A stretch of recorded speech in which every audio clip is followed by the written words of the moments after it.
This episode is brought to you by Whitaker Garage Doors, your one-stop shop for all things garage doors, proudly based in Peekskill, New York. Your home is a direct reflection of your personal style, and let's face it, your garage doors are the first thing people see when they pull up your driveway. Whether you're looking for the timeless charm of a classic carriage house door or the clean, sleek look of a basic wood finish, Whitaker Garage Doors offers traditional options for every taste and budget. I can personally vouch for their incredible service. When I had my own garage doors done, I was blown away by their timeliness, professionalism, and overall respect for their clients. Jonathan, Cassara, and their entire team are top-notch, and they really go the extra mile to ensure you're happy with the final result. So if you're in the market for a new garage door or need some repairs, give them a call or find them on Instagram at Whitaker_doors. Don't forget to tell them you're a friend of Dave's over at the No Snooze podcast. Whitaker Doors. You won't regret it. Now, back to the Epi. Adversity? Bring it. The struggle? I welcome it. Snooze on life? Never that. I am Dave Regina, and this is the No Snooze podcast. Come on.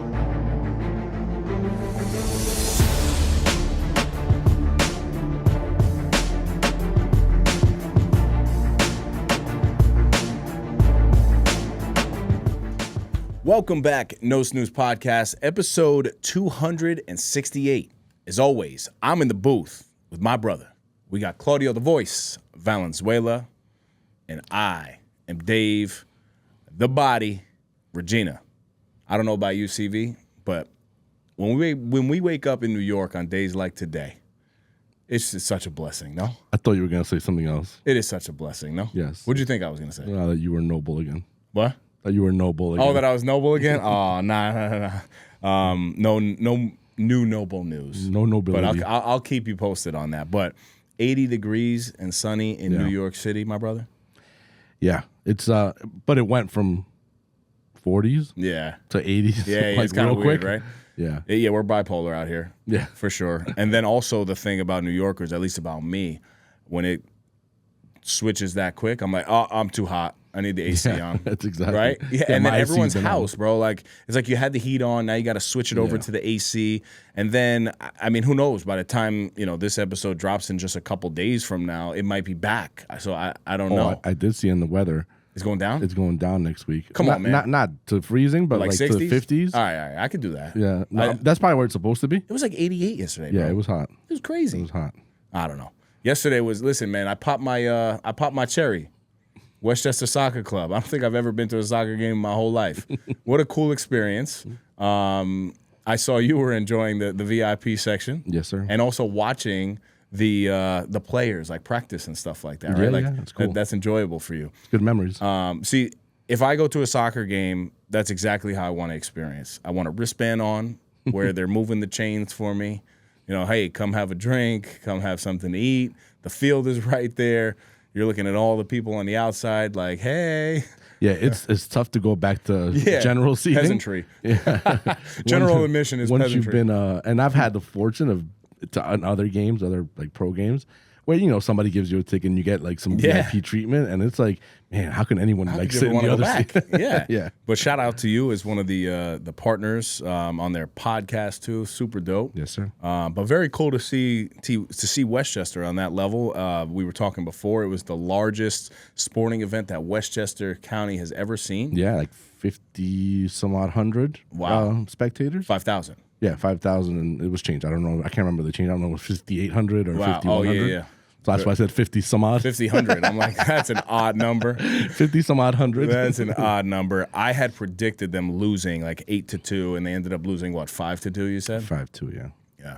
But a lot of vendors in the building, good food, good drink. If ever you guys are looking for a cool date night or something like that, go check out Westchester Soccer Club. Yeah, great atmosphere too. I mean, it's great because the weather was excellent because once the sun kind of like stopped beating on you, and it got to night, it was comfortable. And you were in shorts? I was in shorts. I had jeans on and I had chub rub going on. Yeah, see, why would you do that? You know? That's well, crazy. I came from work, so I actually brought jeans with me. So I wasn't wearing jeans to work. I was in slacks. So I just had jeans with me. Should have brought shorts, though. Yeah, no, last night was not a jean. No. I got home. I was like, I need to shower immediately. And mind you, my team and I were out there pumping Health is Wealth. We were giving away flyers with 25% off coupon. And, man, humbling, I tell you. You know what it's like to promote your own business. Yeah, it's tough. It's tough. It's weird. It's uncomfortable. That's probably the word I use the most. It's very uncomfortable because you're literally just going up to random people and saying, "Hey, guy, I know you're here doing something else, but how about you think about this?" You know who was a lead at it? Who? Sean. Oh my God, my brother's so good. He was going. He's like, "Yo, my man, I'll see you next Saturday. I'll see you next Saturday, County Center, one-day event." There's people that have a knack for it, and that is their environment. You can tell they like blend in. They love it. And then there's others like me that probably stick out like a sore thumb because I'm like, what is that guy doing in the middle of the pile? Because he's not even talking to anyone. He's being all weird. Well, I noticed the more passive we were, the more likely they were to be like, I'm not coming or I'm not taking one. Whereas when you kind of force it on them, they're like, oh, Katie was like, $25 off your ticket, Health is Wealth. And they were like, okay.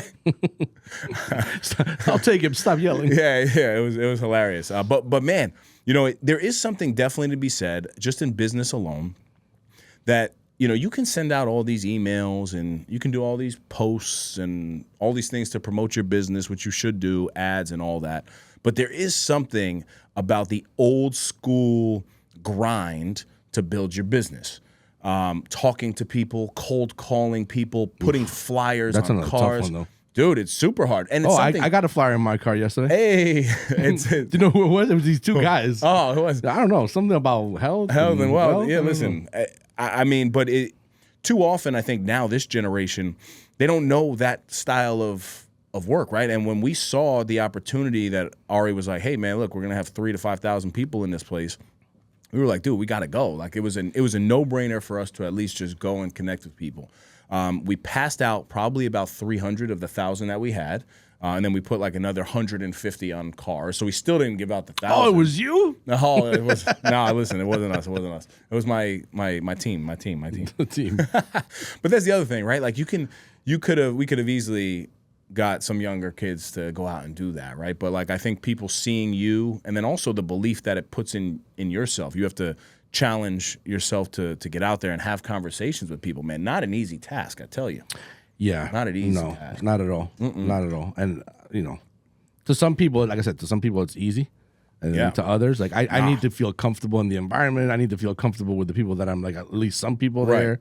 It's so, you know, you can imagine. And then Sean made a great point. He's like, yo, the tequila line is the longest line here. We're out here trying to promote Health is Wealth. It's a conflict of interest, man. It's even harder to promote, you know, healthy stuff when they're on the tequila line. Speaking of tequila line, your boy is 835 days sober today. Congrats.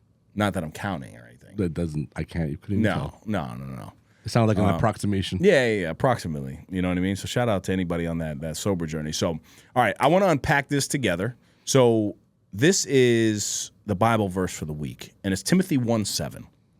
And it said, God has not given us a spirit of fear, but of power, love, and a sound mind. Okay? Now, it does not say that fear should not exist, because I think we got to be honest with each other. Fear is going to show up, but I don't think that fear was meant to take charge, right? But fear is the thing that if we think about it, when I get fearful, being fearful is like a feeling of negativity. It shrinks your vision. It makes you hesitate when you're trying to make a move. But what this verse is saying is that's not from God. That's a test of what you choose to listen to, right? You can either listen to the fear or you can listen to God. Now we're going to take it a little bit further, because God tells us in there 3 things to combat fear, right? He said that it's not a spirit of fear, but it's power, love, and a sound mind. Okay, let's break that down. So power is the ability, in my opinion, to act even when it's uncomfortable. Power is discipline. Power is consistency. Power is all the things that fear is not. So that's one. Then we have love. Because if you think about fear, I would say fear is attached to isolation, but love is the thing that God wants us to connect through. So you have power, love, and then a sound mind. Now, this one is the hardest for me because I have trouble getting really quiet. But what I've noticed is that a sound mind gives me clarity when I'm able to at least be quiet. So those are the three things that we need to do to combat fear, and we can't operate in fear and find a level of purpose at the same time. So it's a constant, I guess, reminder of focusing in and honing in on the things that in Timothy 1:7, God is telling us that it's more about power, love, and a sound mind. What do you think about that, CV?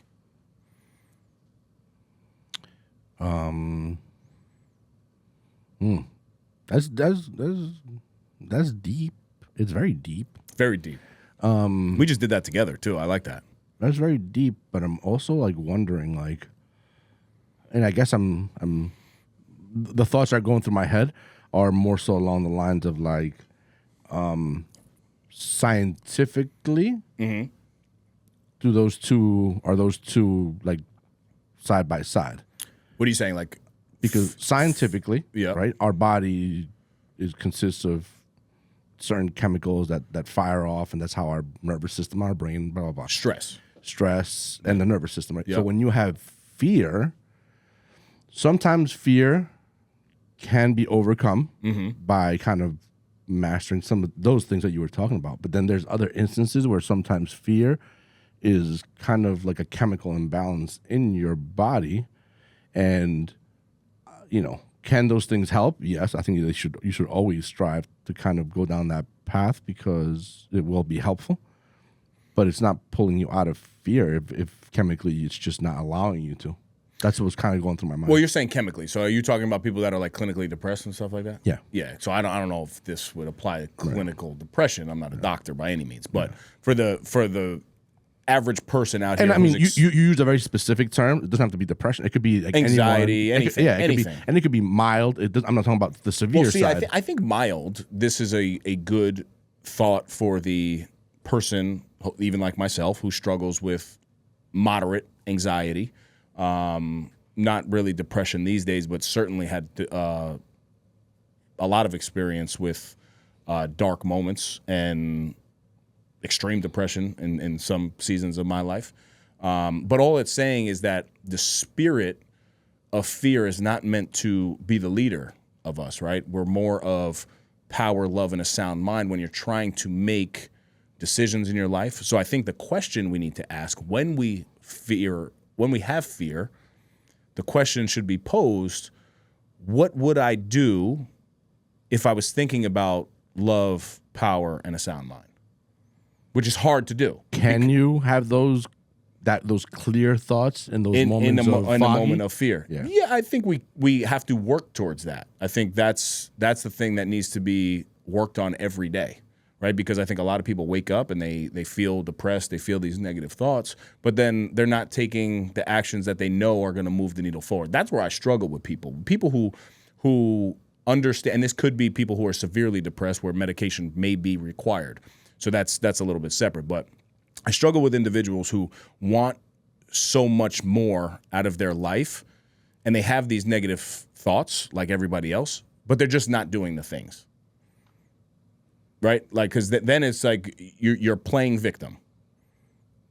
And it happens over and over and over. That's kind of a tough statement, though, because some people could be playing victim, but there equally could be other people that are not playing victim, and they just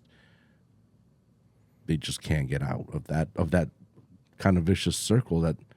Maybe those. And again, we're generalizing here because it's very hard to pinpoint one specific thing to like everybody, and that. So I guess people that are struggling with those things obviously are not in the best place upstairs. Yes, and then once you've identified that, now we know that there's like a whole gamut of levels within that, right?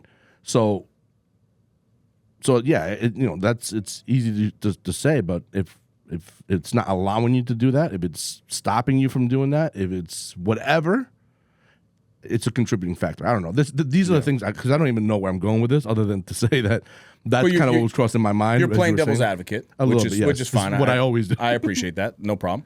But also, if I were to operate out of fear at the time when I was going through that divorce, where I just felt, that no relationship was for me because I ruined so many of them in the past, that was a major thought of mine. Now you have the choice to still take actions and work on yourself to hopefully get to a place to where you're going to attract somebody that wants you and appreciates you for you. Or you can sit every day, and I could be like, oh my God, I ruined every relationship that I have. I'm fearful that, I'm going to open up to somebody and they're going to dead me. Like I dated around before I got with Katie, right? Because I had to do that. I had to experience different things. But although I was fearful of finding my person and settling down, I wasn't going to let that fear take over. That's a choice that people make. Yeah. So I think to wrap all this up in a nice little bow, and I'll let you do the wrap up. No, it's good. It's good. But I think this is because this is probably a topic for way longer. We could run a whole podcast. Yeah. But I think that if we get something out of this whole little part of the conversation, is that self-work is probably the most important part in the success of you moving forward from something, or if you are experiencing fear through whatever it is, self-work is probably the most important. Absolutely. And how you get there is probably that's a great bow. And all it's saying again is that the spirit of fear is not meant to lead us, right? God wants a spirit of power, love, and a sound mind. Yeah. And it's not saying that doesn't exist, but he's just saying he doesn't want that for you. Mm-hmm. And again, if you're a believer and you choose to believe in the Bible like I do, it may hit you a little bit different than somebody who's listening to this that has no attachment to biblical scripture, which is fine. That was me for a long time. You know what's crazy here? I'm going to undo the bow really quick. Oh, God. Well, no, it's not a bad thing, but it takes me more than the once over or the twice over, even like a little breakdown like this to hear and re-understand like a verse like that. Yes. Because the first time I heard it, my brain processed it one way, and that devil's advocate kind of comes out and does its thing.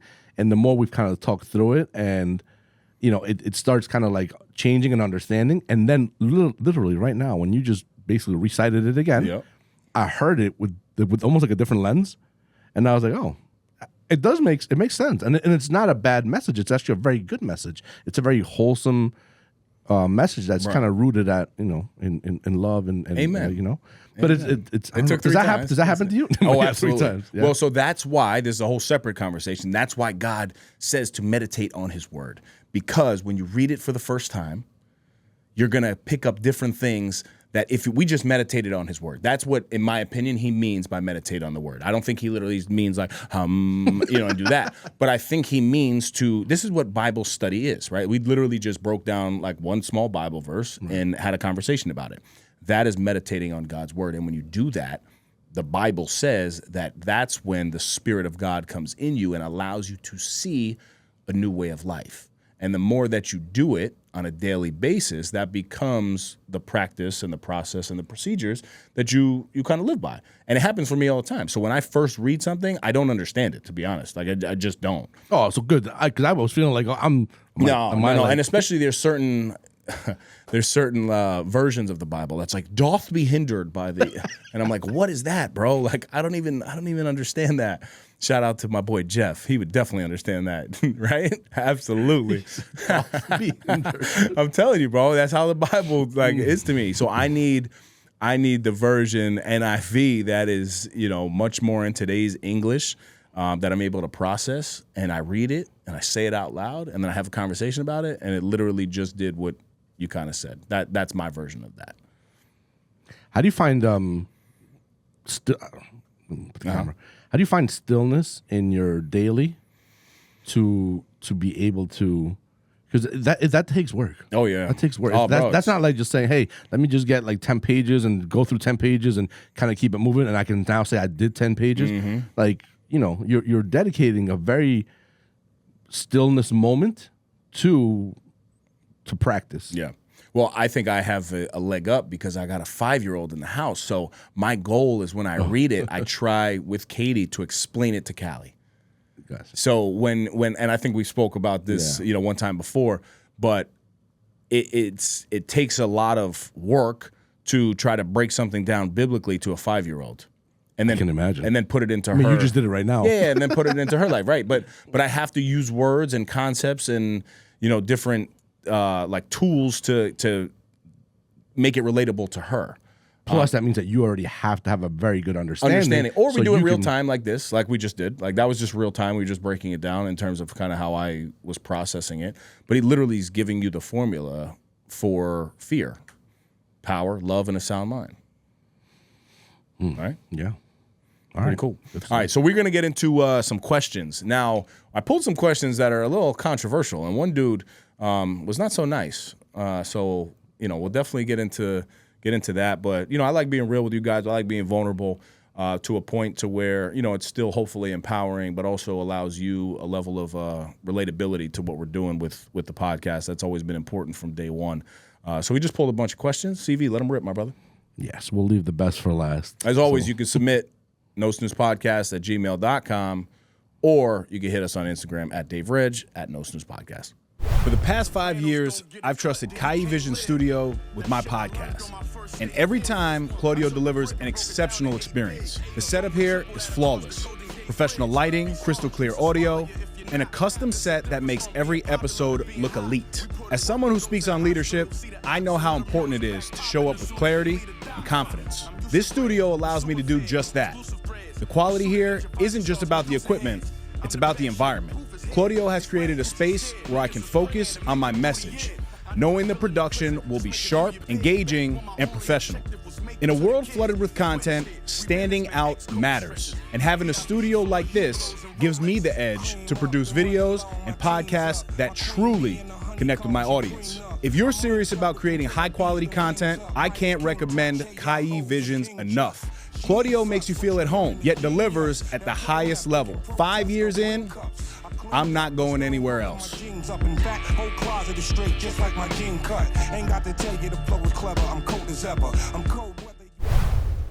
All right, the first question. I'm constantly fighting with my wife about being tired from work. I love my kids, but I work 2 jobs and I hold it down financially. How do I handle her telling me that being a provider isn't enough and you have to become truly present as a father? So I wish I did some follow-up with this. This is a very real situation, and I do want to know more context, because is that saying that the wife doesn't work? Is that kind of alluding to that? Is that? I mean, you can look at it from, that's what I'm saying. Maybe she has a I think we're part-time gonna go job, with that. maybe she works very But little. he's the provider, it says. It sounds, yes, that kind of comes across clear that Okay. he is the provider for the household. Okay, and now the question is, how do I deal with my wife telling me that I'm basically too focused on work and providing versus actually being present with the kids? Yes. Or just not there when you're there.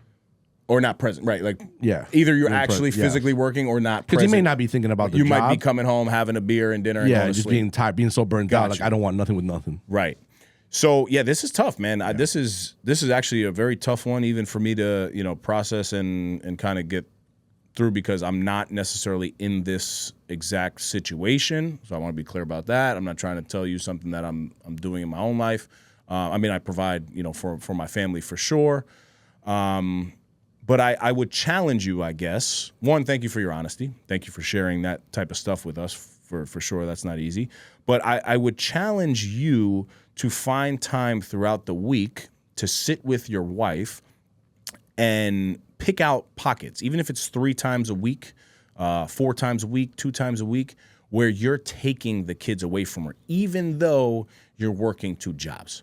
I'm just trying to play devil's advocate. I'm not saying that you're not working around the clock, because you might. You might have 2 full-time jobs. CV and I don't really know the context of what you have. It seems like you have 2 jobs. You're busy. But I would want to believe that there is a pocket of time that you would be able to send your wife to get her nails done or a massage, or tell her to go for a walk, and you take the kids to the park. Let's say how many kids they got? Kids. It says kids. Okay, so yes. it's plural. So that just makes it harder because I have one and I barely know what to do with it. So I think that's one thing. I also think daily finding a small window of time to where you are able to be present, right? Find they have great kids books, depending on the age. I'm sure they have it for everybody, but where they have daily devotionals for kids. My mom got me one for Callie, and every day it has a positive message for the child, and it's already broken down for whatever age. So I'm sure they have daily devotionals for 8th graders, daily devotionals for 5th graders, 3rd graders, whatever it is. I have one for Callie, where it gives a positive affirmation. It's one page. And I ask her, hey, what is it that we just read? And then she basically says the lesson back. It's a quick conversation. But that is something that I would strongly have all parents out there to implement in their lives, especially if you're busy and you only have a small window or pocket of time. So I think the answer to this is going through your already busy schedule and making sure that your wife is happy with how you're showing up for your kids. Because what's going to happen is your wife is going to build up a lot of resentment against you. And that's going to ultimately lead to a breakdown in the marriage and the relationship that's going to put you guys in harm's way. So you guys need to figure out and get on the same page before you even have anything to do with the kids. Talk to your wife, see what she wants you to do. Come to some level of an understanding. I just gave you a couple tools and tactics that you can use, and hopefully that can help you out. What do you think? Yeah, I mean, I can't even.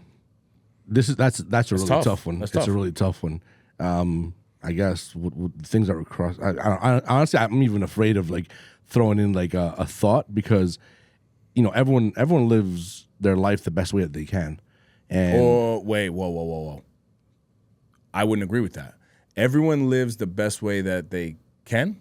That they are able to. Nah, I don't think that. I think they can probably do more. Or everyone optimize, can do more. Right. I think we operate off of what we know. But some people's limitations are people's limitations. Yes. So when I say the best that they can, in that moment is what they can give. Mm-hmm. You get what I'm saying? So not to say that they can't do better. Of course they can do better. Everyone can do a little bit better. There's so many different ways to dice this cake. But in this moment, people are trying to do the best that they can. And he's doing a great thing. He's providing for his family. Yeah, him seeking out. And here it's seeking out for help, seeking out for advice. So he is, in a way, trying. You know, this you can argue the depth of him trying here, but he's trying. At least he's bringing it to the forefront of the conversation. To understand a different perspective, a different point of view. Yep. I don't think he put this thing up here for you to be like, oh yeah, well she needs to be quiet.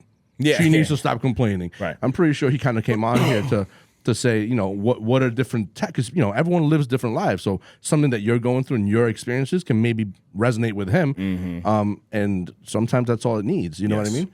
So that's why it's a really really really tough kind of thing. That's why I said that comment. And yeah, I still don't really have a clear cut answer because I think it's a really tough thing. What you want to try, I agree 100%, CV. But what you want to try to avoid in any relationship, I'm telling you, my therapist told me this. I think I've shared this. But they said the key to a successful relationship is to not keep score. To not keep score, which is very hard for the human to do because if I come home and there's dishes in the sink 5 days in a row, and on day 1, I do the dishes and I don't say nothing. On day 2, I do the dishes, I don't say nothing. By day 3, 4, and 5, our earthly instinct is to be like, yo, why didn't you do the dishes? Whereas in reality, to build a strong, healthy relationship, you are supposed to give 100% of what you have for that day. And your partner should do that as well. Now, if that's not happening, you open the door to a healthy conversation, and instead of being resentful, you say, hey, babe, is there a reason why, you left the dishes in the sink 5 times in a row? Maybe there's something there that you guys are able to talk to. And I think it's the same concept with something like this. It seems as though his wife may be having a level of resentment against him for not being present, and he has a level of resentment against her because he's out here trying to provide, which is, to him probably the most important thing. I got to pay my bills. I got to make sure my kids are fed. So shout out to you, bro, for not being no bum because you got 2 freaking jobs out here and holding it down. So that's not what I'm saying at all. But I think to remove that level of resentment, that the healthy conversation has to be asked from you to your wife, hey, look, I hear what you're saying. I may not even agree with what you're saying because I am busting my ass working these 2 jobs. But how can I show up better for you and the kids? And I'll also say this. What I know to be true is my child does not care about anything that she has. She only cares about if I'm there. Facts. That's a fact that I know to be true because there was an instance even last year that I missed her parade for T-ball, which I had an event for Brandon Goodorz. I had a speaking engagement. That bothered me. Literally this year, I was so excited. My daughter's she's gonna be 6, bro. I was so excited to go to this parade. You know what the first thing she said to me was? "Oh, I'm so happy you're coming because last year you weren't there."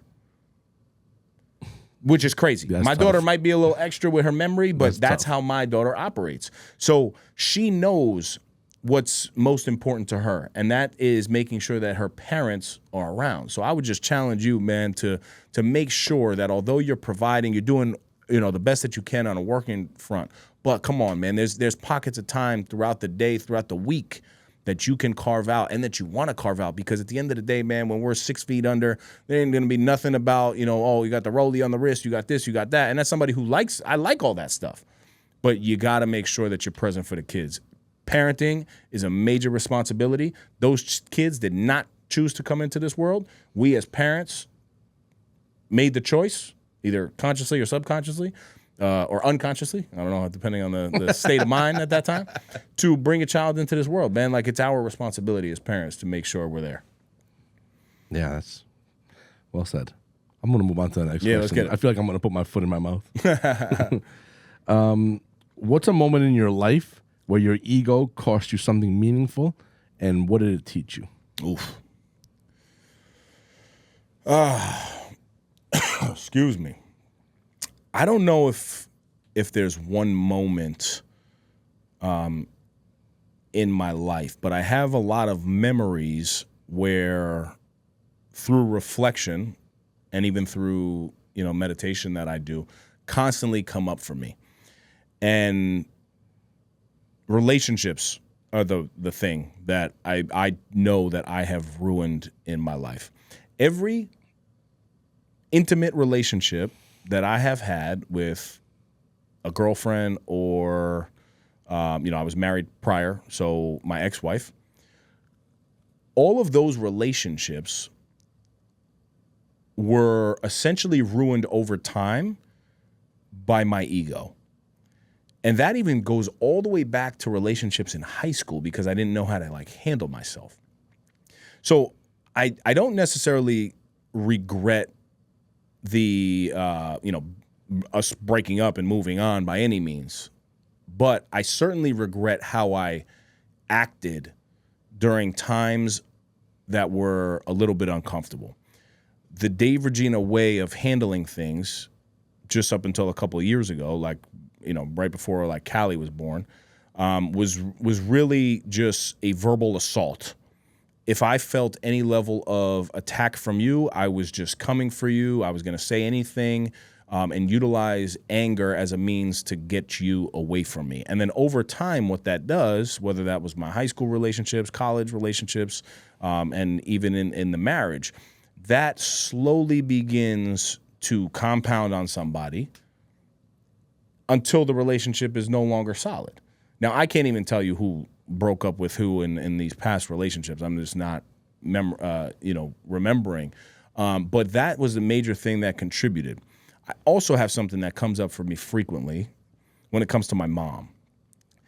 And from an ego standpoint, I allowed her, I guess I wasn't as compassionate as I should have been during the darkest times in her life. I left her alone for a long time. I didn't talk to her for many holidays, for a significant period of time when she was addicted to the drugs and alcohol. And anybody who knows the story now, she's over 7 years sober, and she's one of my best friends and a hero of mine. Taught me so much resilience. But during a time where she lost, her job, different relationships, because of the actions that she took, so I want to be clear about that. I'm not justifying it. But nobody was there for her. And I allowed my ego in the moment to be like, oh, my mom's not treating me right, so I'm going to back up, versus maybe being the one person that could have been there for her, which we ultimately did, and we ended up, changing her life, and now every day she makes those actions. But there was far too often that I was too short with my mom because I didn't understand the science behind addiction. And addiction, some will tell you that it's a choice, whereas from my experience, addiction at first could be a choice, right? Like you choose to use a substance. But then the brain gets like chemically altered to where it's literally a disease, and your body craves this substance, and it needs it to function and operate at its best. So for me, I have a level of regret almost anytime I see my mom, because I have these memories at times of me just completely cutting her off and, going 6 months without talking to her during those times. So that's a culmination of things. But when it comes to ego, for me, those are significant moments that I think stand out. And what it says, what did it teach me? Yeah. I think just, now, although we all have an ego, I'm much more receptive to understanding when the ego check is happening for me. The moment that I get defensive, which is something that happens, often, I try to sit back and understand where that defense mechanism is coming from, because I am a person that when I get defensive, there's likely a little level of truth to it. It doesn't have to be fully true, but there's something in me that is irking me that person is saying that. And now I'm able to identify that that's an ego that's coming, and that identification process allows me to move a little bit differently in my life. So you just took one of my questions away. I was going to ask, how do you check your ego? Okay. And that makes sense. In the moment of checking your ego, Mm-hmm. And you identify like what it is, in that moment, because usually if you're being triggered or that's that moment, you're probably like running pretty high revved up. So you're already having to de-escalate yourself so you don't blow up. Right. How do you manage that? How do you mitigate that situation? I think time is important. Well, okay, relationships are important in general. Knowing the other person that you're dealing with, because typically for this to happen, there's usually somebody else on the other side. So like even in my personal relationship now, right, I have to understand where Katie is at that moment as well, because if she's also hot, two Scorpios going at it, it's wild, bro. It's like the jungle out here. It's crazy.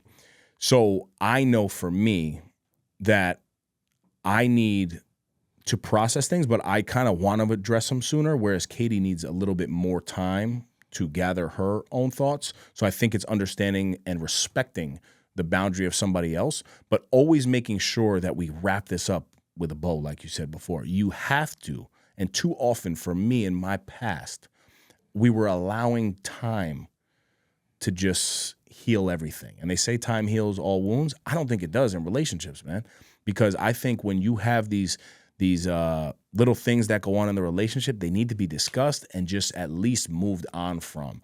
And when we just allow time to take care of these things and you're not addressing it, I think that slowly builds over time. That toothpaste analogy that Katie always gives us, it's like one of the best ones ever. Like every time you say something negative to your partner, think about it like a toothpaste. What is it? Not a can, but a toothpaste tube. Yeah, tube.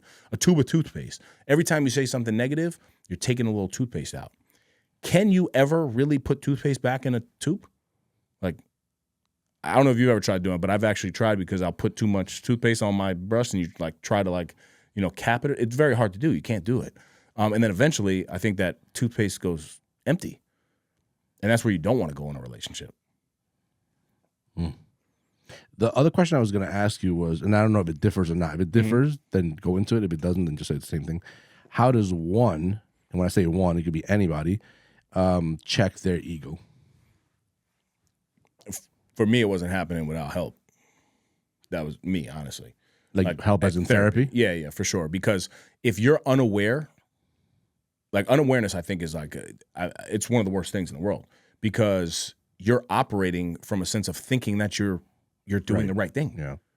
And it wasn't until somebody else who I had respect for really began to tell me about myself. So maybe it doesn't need to be a therapist. Maybe you could have a friend or something like that that can really bring that to you. But are you going to be, in a sense, like me? Would I have ever been in a place where if like Claudio pulled me aside prior to me being in therapy and telling me about myself, am I going to listen or am I going to get defensive? Yeah, that's right. That when you said it, but like if you have an ego problem, you might want to look into something like a therapy, because that's where you can really dissect this stuff and begin to change how you operate. That's what we want, right? Right. Progress is all about making small changes in your life. Doesn't mean you got to be perfect by any means. And Katie will tell you that I still have ego, which I do. I absolutely do. For me to operate at my best, at my peak, I think there's always a little ego, because I have to have an ego when people are saying negative things. My ego's got to step up and be like, you know what? I'm going to keep going anyway. So I don't think ego is a bad thing at all times. But the majority of times when it comes to like a defense mechanism, it doesn't work. It didn't work for me. And I ruined a lot of relationships. Okay. Therapy. We got to go to therapy. We got to go to work, maybe. Shout out to Boundless Nutrition, because if you're serious about your health, your performance, and your lifestyle, this place is a game changer. Boundless Nutrition is a hub for people who refuse to live average. We're talking ready-to-go healthy meals for busy professionals, sports performance supplements, vitamins you can trust, training gear, and the best protein shake bar around. So whether you're chasing strength, fat loss, endurance, or just trying to feel better day to day, they've got you covered. And let me say this, Amanda and the entire Boundless team are incredible, knowledgeable, welcoming, and genuinely invested in helping you win. If you're in Westchester County, New York, stop by 54 Washington Avenue in Pleasantville and experience it for yourself. You can tell them you're a friend of Dave's and find them on Instagram at Boundless Nutrition NY. Because at the end of the day, change your lifestyle, change your life. Now, back to the epic. Okay. How do you balance leading a high-level professionally? How do you balance leading at a high level professionally without bringing that same control into your relationship at home? Oof. So I love this question because it's something that I currently, I think, struggle with, and Katie and Callie, they're the ones that deal with me the most. And Katie has to check me constantly about like, yo, man, you're not in coach mode. Yo, man, I'm not one of your clients. I'm not somebody who comes to your ace dinners. And she'll talk to me very honestly, because sometimes she's just telling. Is she blunt with you? Yes. How does that feel? Well, that's how I know that I got an ego, bro. I do, because the second that she tells me that, I want to defend it. Yeah. But now we've gotten to the place where I'm like, okay, there's some truth to this. I got to sit with it. And instead of like reacting, the problem that we have, this is a separate conversation, but the problem we have is I'm okay with, like the other day, we wanted to go for a walk and we were in like a little tiff and nothing major. I can't even remember what the specifics of it was, but I was like, listen, you coming for a walk with me or not? And she's like, look at how you're talking to me. And I'm like, but I'm still asking you to come. Why did you give her Callie's voice? Look at how you're talking to me. I don't appreciate this. And she's right. Like, she's right. But I'm still like, yo, bro, come for the walk. Come for the walk. But she was like, no, like you're being, your tone is disrespectful. And I'm like, girl, you worried about my tone? Like, let's just walk and the air is going to like clean it out. So that's something that we like struggle with too, like finding that. But I think all relationships, have their own little situations like that. But I do struggle with operating at, this, I don't know, you call it executive level, sometimes corporate level, like whatever it is, where my brain is just leadership. But then at home, they need empathy. They need compassion. Callie sprained her ankle for the very first time. In my brain, I'm like, oh, come on, what'd you do? That was goofy. Like, let me teach you like not to do that, to roll the ankle. She don't want to hear that. So literally, I thought about what I would say and I went with the opposite. And the opposite was like, baby, daddy has played sports for a long time. That is one of the worst feelings in the world. We got to ice it. We got to put our foot up. We got to rest, not put pressure on it. And you're going to be okay in a couple days. And she's like, in a couple days, I want to be okay now.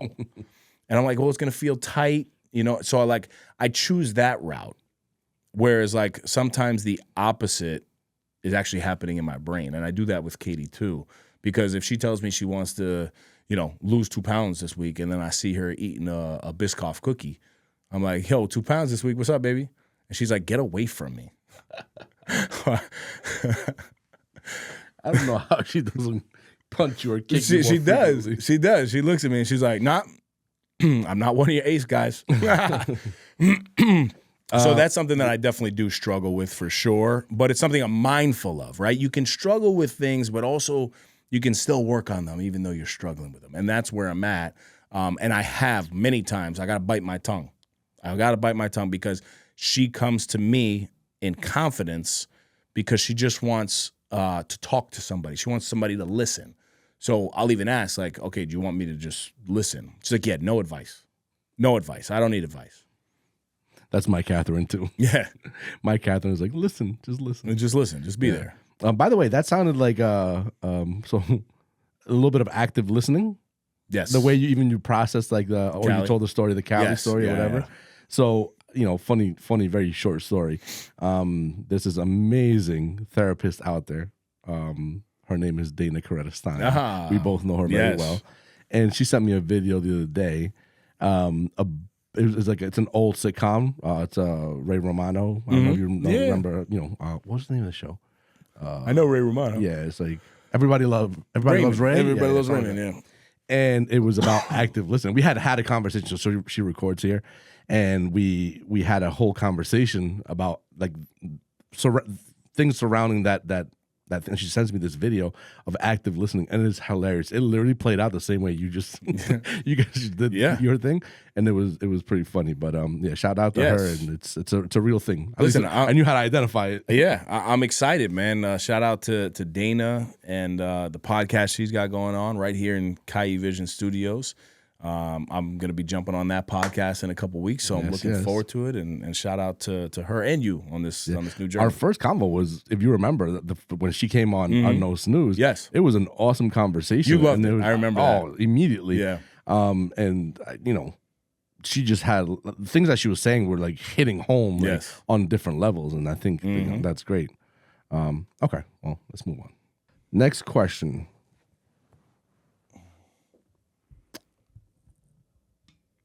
I wonder, with everything you put out, are you actually growing or just getting better at hiding your problems? So are we getting to finish with a bang? We're getting to the negative Nancy's over here, right?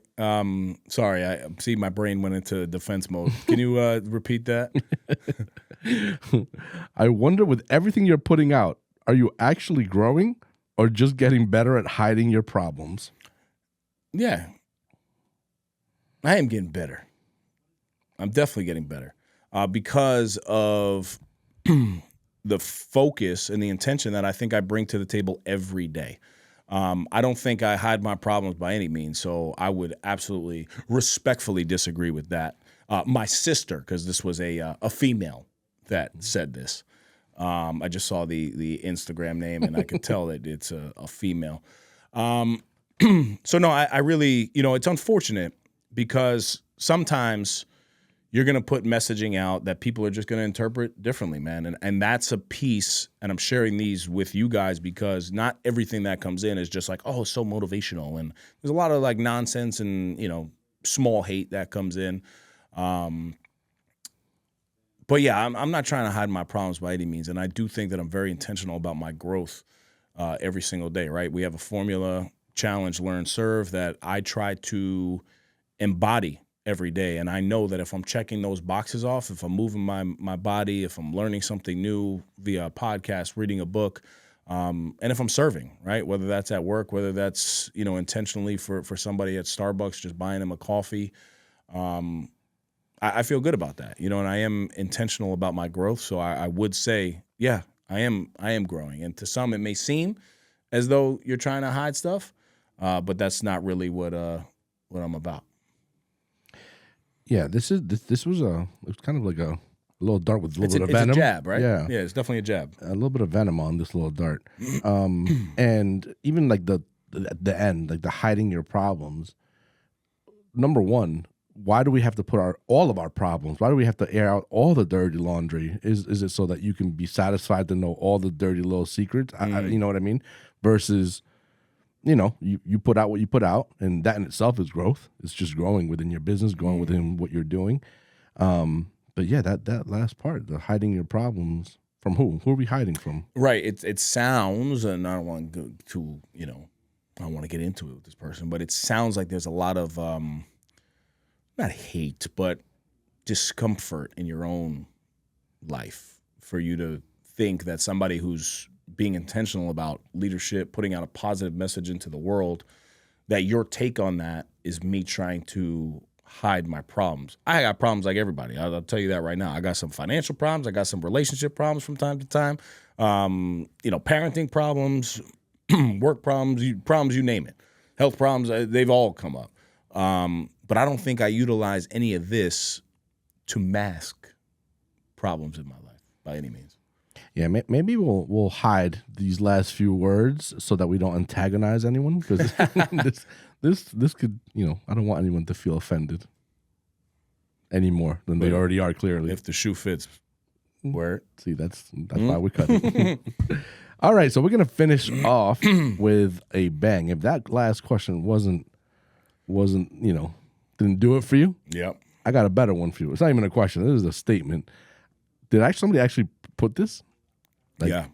As a comment? Which one was this one? Oh, are you ready for it? Yeah. This has morphed to another nonsense self-help podcast. I guarantee you're not who you think you are, and I think it's pretty clear you think your discipline is the way you hide from your emotions. Yeah. So this was a direct message, a DM, when I posted a picture. Oh, so it wasn't for everybody. When I posted a picture of asking for questions on my story. Somebody created a page, because this was not a clickable page, and wrote this. And I don't know why people, feel the need to do that, but, it happens from time to time. So break that one down again for me. I'm sorry. I'm just giving context because I remember where it came from. It's hurtful to even say it. This has morphed. Well, at least we know this. Even from that first sentence, yep, they've been an avid follower for a long time. So thank you. Thank you. Thank you for the support. Hopefully you're still listening. Yeah. Well, clearly they are. Hopefully. This has morphed to another nonsense self-help podcast. I guarantee you're not who you think you are, and I think it's pretty clear you think your discipline is the way you hide from your emotions. Yeah. So it's unfortunate that you interpret it this way. I'm sorry that you feel the way that you feel about me. I'm going to tie CV into this too, about CV, because he's part of this podcast as well. So you're going down with me too, my brother. Nonsense self-help podcast. Yeah, that one's a little offensive, because we try to provide you guys with tools, tactics, strategies, examples of things that are going on, specifically in my life. If we have a guest on, things that are going on, we share their stories. So it sucks that you think that it's nonsense.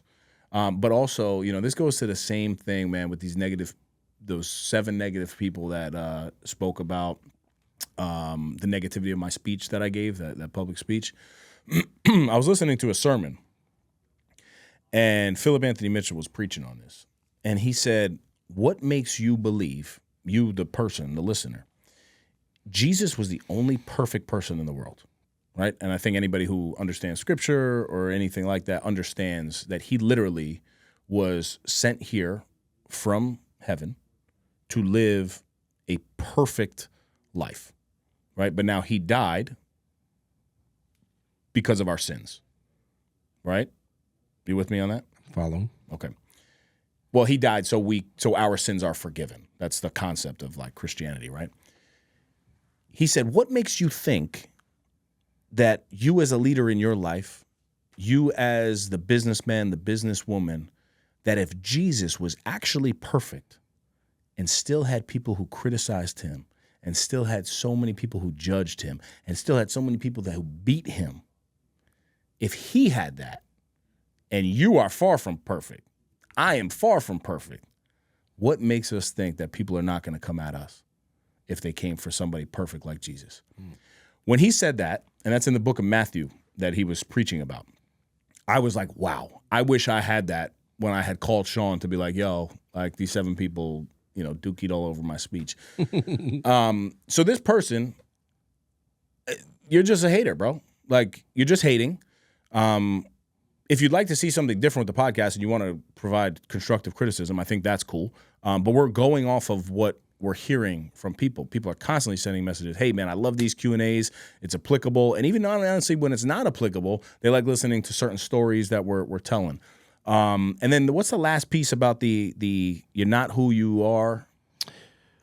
I guarantee. That's a strong statement. Guarantee. Strong statement. Yeah. I guarantee you're not who you think you are. And I think it's pretty clear I think that I got a lot of guarantees, and I think you think. Yeah. That your discipline is the way you hide from your emotions. Yeah. So, listen, I'll be very honest with you. I am not who I think I am. I am who I say I am. And I'm looking dead at you into the camera. Because I want you to feel that. I want you to hear that. I want you to understand that. I used to have all these thoughts of who I was, but now I am exactly who I am because of what I do, right? I put things out and I go get it. And I'm going to continue to do that. And I'm going to continue to utilize things like this as motivation to continue my path and my journey. So I could think I am whatever I want, but at the end of the day, action is what matters most. And I'm taking a lot of action in my life and a lot of intentional, strategic action to move the needle forward.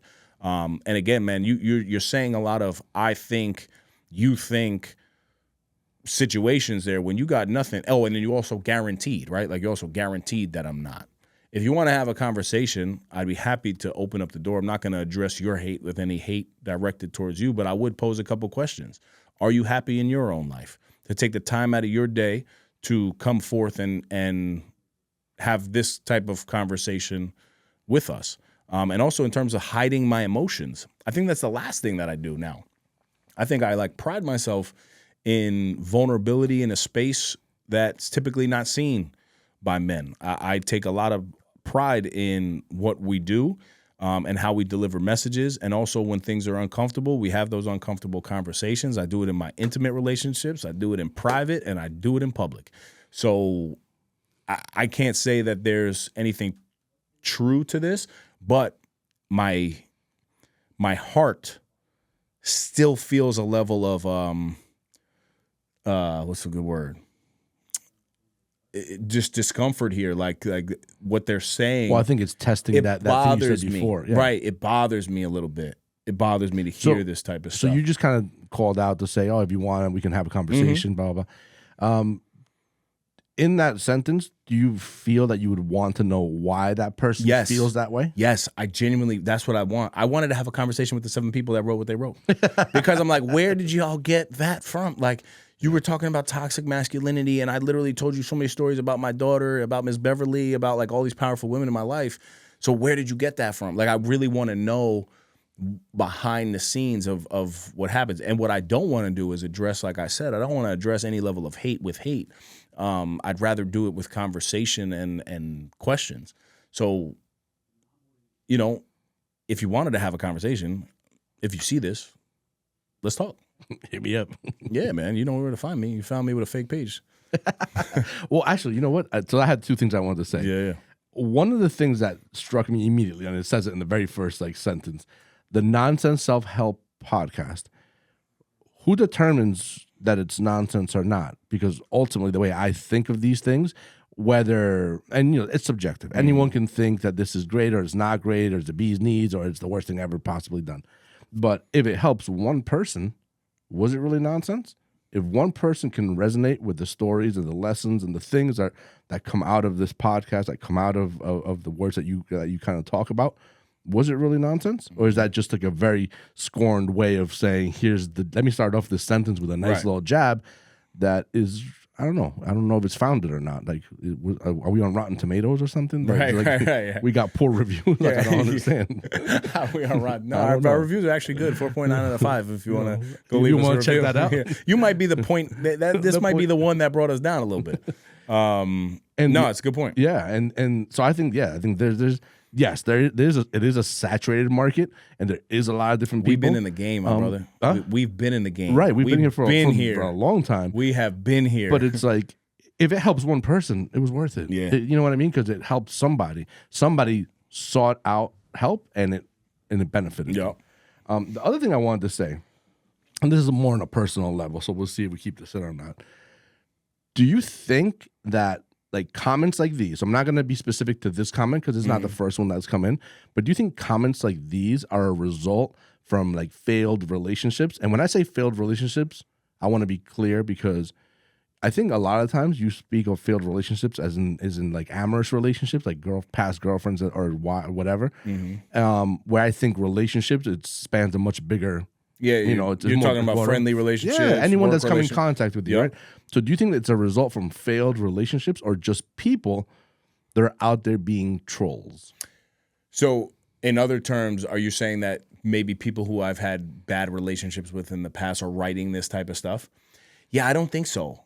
I don't think so. So it's just trolls. No, both, because I've gotten one that said, "Oh, I remember what you used to do in the bathrooms. You're not who you say you are," type thing. Yeah, like I remember those. So like clearly you know me and you must not be happy with me. So I think that's a part of it. But then also I do think that there are people that are wired, man. It's unbelievable to me because if you go on like any big influencer's page and you look at comments, there's these people that like thrive on hate. They literally thrive on hate. They seek this stuff out to try to play devil's advocate in a negative way to attack.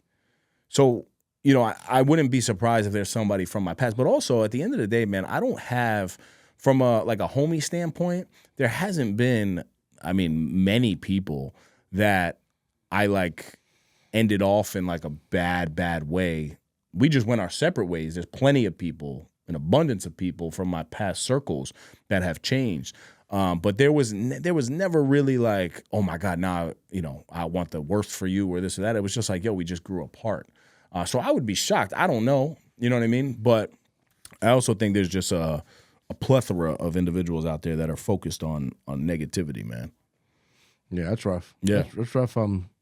Seeing comments like those. Yeah, even reading them. To be honest, they're whack, right? I don't see them. Feel like uncomfortable. But I'm reading it, and I'm having to read it like in a very articulated manner. So I'm like really taking every word that I'm saying. Like I guarantee. Yeah, that was rough. I think you think. Yeah, that's a good one. I guarantee you think I think. Oh man! Well, shout out. That's shout all out we to have for today. That was a strong statement. That was good. Yeah. But again, I could choose. We could choose not to include those and just leave it all motivational and inspirational and this and that. But you know what? It's real. I think it gives different insight and context to what we're doing, and also how we handle these things. Right? Like we listen to it, we address it, we move on. Oh wait, hold on. What? That last statement, was that any correlation to the last question that we had? Because they kind of go side by side. Which one? The statement and the question? Or it was, I wonder with everything you put out, are you actually getting better or hiding it? You know why I put it? Because it happened 2 times. That same thing. So that's where, for me, like in my heart, I'm like, damn, like you got people saying the same thing from different people. So I put it there because it's a question that like, well, not a question, comments that came in different times. Because what I do is I take all of them and I stash them for when we need, questions. Yeah. So then when I'm going through them, I'm like, oh, wait, I thought I just read this one. Oh, wait, I thought I read, oh, no, these are the same, right? Because there's so many people, how do you get started in the gym, right? There's 20 different versions of that. Yeah. So when I see multiple things, I'm like, nah, this needs to be addressed because it wasn't one person that asked or made a comment. Was it like actual like accounts or was it like one of those like that disappear overnight? One is a real account and one was a fake account. But they're real accounts because people are creating the accounts and then sending messages and deleting them. Yeah. The account. Yes. Yeah. That's wild. Yeah. As well. Sorry, you were wrapping up. I don't know why. No. Listen. Listen, we appreciate you guys. If you guys have questions of your own, we'd love to address them. These Q&As, they give us content for days. We love connecting and hearing, how we can hopefully bring you guys value, help you, give you a tool, tactic, a technique to apply in your own life. Just grateful for you guys, man. And if you've rocked out with us for 268 of these bad boys, or even one, we want to welcome you and we want to say thank you. And we want to encourage you to continue to spread the message of the No Snooze podcast. All we're here to do is to have you think when you wake up, there's no option to snooze on your life, personally, professionally. So we love you guys. And if you have not got a copy of my recent my first book, 30 Lessons to Lead, From Breakdowns to Breakthroughs. I highly encourage you to pick up a copy of that. And as always, you can shop the latest merch at nosnoozeshop.com. And until next time, stop snoozing. Get up and get after it. Get that hate out my inbox, man. Thank you guys for tuning in. That's another Epi in the books. You can follow us on Instagram at No Snooze Podcast and leave us a 5-star review wherever you listen to us. Subscribe to our YouTube channel, No Snooze. Shop the latest merch at nosnoozeshop.com. Come on.